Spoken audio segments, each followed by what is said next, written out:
আমি অনার্য বলছি। ভারতের ইতিহাস হল লুণ্ঠনের ইতিহাস।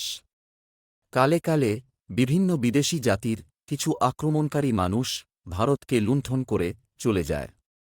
কিন্তু কিছু আক্রমণকারী সোনার পাখি ভারতের সম্পদের লোভে থেকে যায়।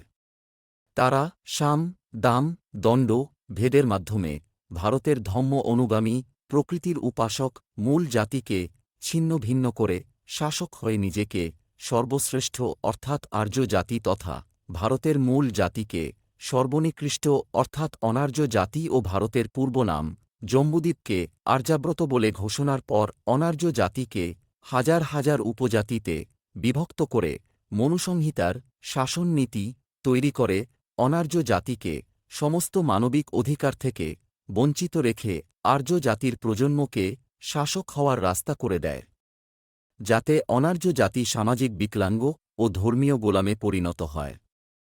এই মেরুদণ্ড ভাঙা সমাজ অনার্য জাতিকে পশু থেকে মানুষ বানাতে ১৪ই এপ্রিল ১৮৯১ সালে এক মহামানব বাবা সাহেব আম্বেদকর জন্মগ্রহণ করেন। বাবা সাহেব অনার্য জাতিসহ সমস্ত মহিলাদের মানবিক অধিকারের জন্য আজীবন সংঘর্ষ করেন।